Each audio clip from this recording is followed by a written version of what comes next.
Hola, muy buenas. Soy Raúl Muñoz y este es el resumen breve en vídeo de sobre mi temática, que es el doble filo de la didáctica del videojuego, el romanticismo del Estado en el caso del Europa Universalis 4,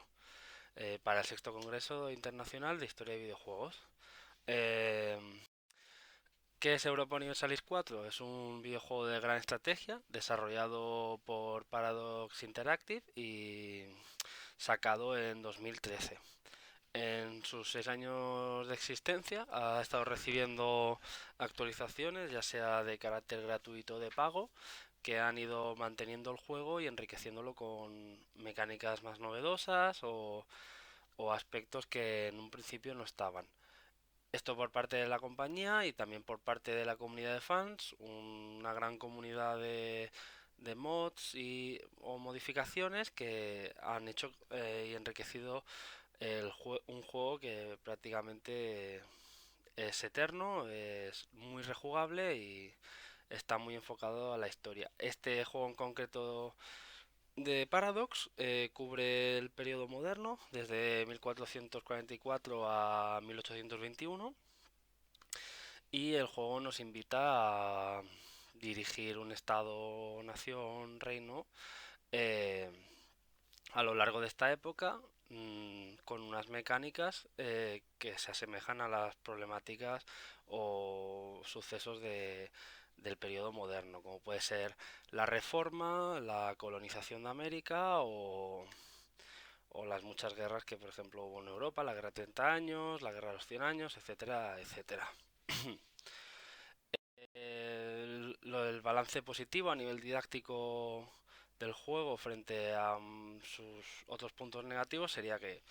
en la parte positiva tenemos un juego de diseño de desarrollo, como os comentado anteriormente, en constante cambio, que recibe actualizaciones, expansiones, que a fechas de la grabación de este vídeo, por ejemplo, en abril se recibió la última gran expansión, así que sigue en constante desarrollo. Es un juego transparente y muy comunicativo en el sentido de que es muy fácil acceder a los foros de Paradox y poder tener un feedback con los desarrolladores, y eso nos permite ver también cómo siguen desarrollando el videojuego mediante, por ejemplo, los diarios de desarrollo, donde los propios desarrolladores nos cuentan qué van a añadir, qué mecánicas y cómo han llegado al desarrollo de estas nuevas actualizaciones o expansiones. El mapa del juego se acerca lo máximo posible a la situación política del mundo en la época, de forma fidedigna, en un mapa que nos podemos sentir más reales que en otros juegos de estrategia, como que el mapa a lo mejor es una isla o un cuadrado y tú juegas con la nación a pesar de no ser un mapa real, entre comillas, podemos decir. Dentro del propio videojuego encontramos eventos de texto, reformas de estado y un sistema de misiones históricas que nos acercan mucho a la intención del juego, que es, bueno, pues hablarnos de la época moderna y del desarrollo de los estados o reinos en esta época. Por ejemplo, si jugamos con Castilla, pues el juego nos empujará mediante los eventos y todo esto a tener un juego colonial con una gran interacción en América, como al contrario le pasaría, por ejemplo, a Austria, que está más enfocado a una partida dentro de Europa. En la parte negativa, muchas de estas mecánicas que hemos estado comentando antes no nos trasladan el impacto o el daño social de las acciones que emprenden, por ejemplo, los estados europeos a la hora de colonizar América. Se convierte, pues, en lo que dice la comunidad, un pinta y colorea del mapa que no nos avisa mucho de cuál es el impacto que tuvo esto, ni ejerce una actividad concienciadora. Entiendo que es un videojuego, pero está tocando estas temáticas y lo ideal sería que hablase sobre ello. A pesar de poder jugar en todo el mapa, se focaliza mucho en Europa, ya lo dice el propio título, pero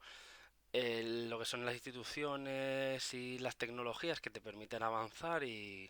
hacer más cómodo muchas mecánicas del juego siempre están basadas en Europa. Es decir, por ejemplo, si yo juego en China, juego en Japón, en la India, voy a estar esperando a que literalmente me llegue el renacimiento para poder seguir avanzando en tecnología y no me salga más caro. Por tanto, Europa siempre va a tener un adelanto tecnológico y militar, a diferencia del mío, que crea una partida injusta y el reflejo constante con la historia europea, sin tener en cuenta eso que son otros espacios que no debería contemplarse, por ejemplo, la aparición del Renacimiento en Asia. Mm, el juego se apoya mucho en lo militar, porque también es la gran finalidad del juego, las conquistas militares y ocupaciones, pero que nos acaban provocando una concepción militarista del pasado que muchas veces se aleja de realmente que es la edad moderna, a pesar del potencial que tiene este videojuego. Por ejemplo, aquí vemos la colonización de la que hemos estado hablando, como las partes amarillas son las partes colonizadas en este caso por Castilla, las azules por Portugal, y vemos que si clicamos en una provincia vacía que no hemos colonizado, vemos que sale un menú donde podemos enviar al colono y abajo nos habla del indígena, su peligrosidad y agresividad. Entonces, tú puedes tomar unas decisiones y, por ejemplo, la decisión más rápida y que más genera beneficio es la represión nativa, es decir, perseguir al nativo y el juego no te avisa, simplemente es un botoncillo que hay y no te habla de las repercusiones que hay o que está intentando reflejar esta actividad, sino que directamente es una opción que tienes y que te va a dar un beneficio que es un 20% más de crecimiento colonial. Por tanto, todos los cambios de cultura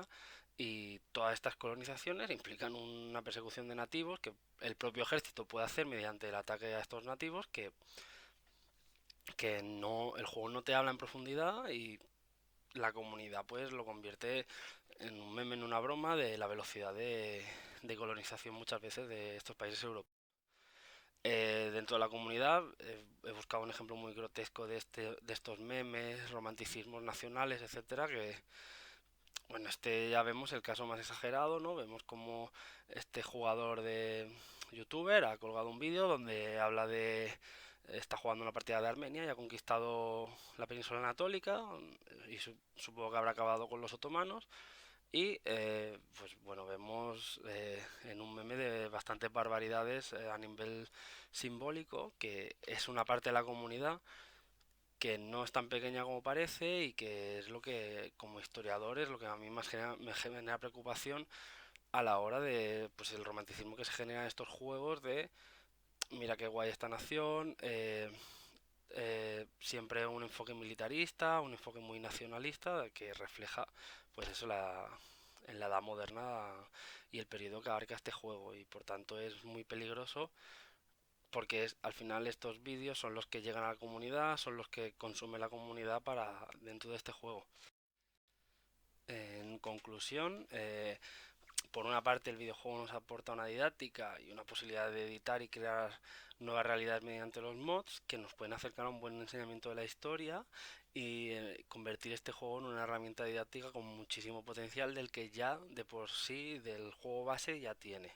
y que sea divertido y entretenido, que es la finalidad de un videojuego. Y por otra parte, el apartado negativo dentro de esto es que hay que ser consciente del límite y del peligro potencial que supone este tipo de enseñanza o mediante el videojuego que bueno romantiza el Estado y la nación, eh, lo convierte en un enfoque muy militarista donde cuál es el país más poderoso, cuál es la tropa más eficiente y nos aleja mucho de la realidad social o muchos aspectos de la historiografía de época moderna